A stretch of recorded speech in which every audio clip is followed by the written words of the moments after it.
ముందే చెప్తున్నాను భయ్య, నేను కూడా ప్రభాస్ గారి సినిమాలను ఫస్ట్ డే వెళ్ళి చూసే అభిమానిని. ఆలస్యం చేయకుండా రివ్యూలోకి వెళ్ళిపోదాం. రివ్యూలోకి వెళ్ళే ముందు కొత్తగా మన ఛానల్ చూస్తే ప్లీజ్ సబ్స్క్రైబ్ చేసుకోండి and welcome to Prasad the vlogger. జెన్యున్గా చూసిన తర్వాత నాకు అనిపించింది అయితే మాత్రం ఫస్ట్ హాఫ్ కొంచెం లాగీగా అనిపిస్తూ ఉంటుంది. నాకు అర్థం కాని విషయం ఏంటంటే, ప్రభాస్ గారు లాంటి స్టార్ను పెట్టుకొని ఏదో చిన్న చిన్న హీరోలతో చేయించినట్టు ఆ లుంగి పంచి పైకెత్తిచ్చి పరిగెత్తిచ్చి ఏదో పిచ్చి పిచ్చిగా ఎక్కిల్ చేష్టలు ఎందుకు చేయించారో నాకు అర్థం కాలేదు.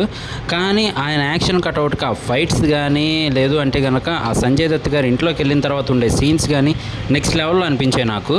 మెయిన్లీ ఇందులో మెచ్చుకోవాల్సింది అయితే మాత్రం ఫస్ట్ ఆఫ్ ఆల్ ప్రభాస్ గారినే మెచ్చుకోవాలి. ఎందుకంటే కనుక ఆ రేంజ్ స్టార్ అయ్యి ఉండి కూడా ఇలాంటి సినిమా చేయడానికి కూడా ఒప్పుకున్నారు. అంటే తీసి పారేసే సినిమా కాదనుకోండి, అంటే ఇందులో యాక్టింగ్ పరంగా కానీ డైలాగ్స్ కానీ అవన్నీ మనం డిఫరెంట్ షేడ్ ఆఫ్ ప్రభాస్ గారిని అయితే చూస్తాం.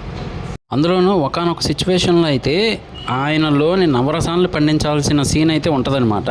అంటే ఏడుపు కానీ, ఆనందం కానీ, లేదు అంటే అక్కడ కోపం తెచ్చుకోవడం కానీ, ఇవన్నీ కలిపి చూపించాల్సి వస్తుంది.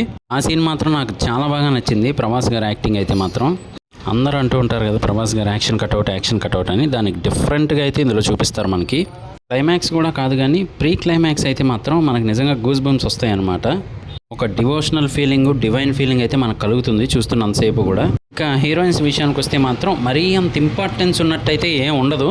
నార్మల్గా ఏదో సీరియస్ మ్యాటర్లోకి వెళ్ళే ముందు కొంచెం ఎంటర్టైన్మెంట్ ఇవ్వాలని చెప్పి వాళ్ళని చూపించినట్టయితే ఉంది. అలాగే ఎక్స్పోజింగ్ కూడా బాగానే ఉందని చెప్పొచ్చు.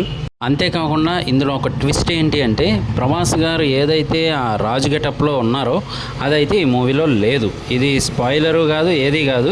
చూసిన తర్వాత యాజ్ ఎ కామన్ ఆడియన్గా నాకు అనిపించింది అనమాట. సో ఆ హోప్స్ పెట్టుకొని వెళ్ళే వాళ్ళైతే మాత్రం కొంచెం జాగ్రత్త. అలాగే కథలో ట్విస్ట్ ఏంటి అంటే, రాజాసాబ్ 2 కూడా ఉంది, కానీ వింటేజ్ రాజాసాబ్ని అయితే చూడబోతారు ఆ మూవీలో. ఇక యాక్టర్స్ పర్ఫార్మెన్సెస్ విషయానికి వస్తే అందరూ బాగా చేశారని చెప్పొచ్చు. అంటే ఎవరి క్యారెక్టర్కి వాళ్ళు న్యాయం చేశారని అయితే చెప్పొచ్చు అనమాట. ఇంకొంచెం లాగీ సీన్స్ తగ్గించి డైరెక్ట్గా స్టోరీని మనకి రిప్రజెంట్ చేస్తే చాలా బాగుండేది అనిపించింది అనమాట. ఇది నా రివ్యూ మాత్రమే. మరి చూసిన తర్వాత మీకేమనిపించింది అనేది కింద కామెంట్ చేయడం మర్చిపోకండి. ఓవరాల్గా అయితే ఎక్స్పెక్ట్ చేసినంత అయితే లేదనే చెప్పాలి. కానీ గ్రాఫిక్స్ కానీ బ్యాక్గ్రౌండ్ మ్యూజిక్ కానీ బాగానే మెయింటైన్ చేశారు. సంజయ్ దత్ గారి యాక్టింగ్ కూడా నెక్స్ట్ లెవెల్లో అయితే ఉంది. అలాగే కొన్ని అనవసరమైన సీన్లు, అలాగే కొంచెం ఎక్స్పోజింగ్ వల్ల ఫ్యామిలీ ఆడియన్స్ అయితే అంతగా ఇష్టపడకపోవచ్చు. చూశాక మీకేమనిపించింది అనేది కామెంట్ చేయడం మర్చిపోకండి.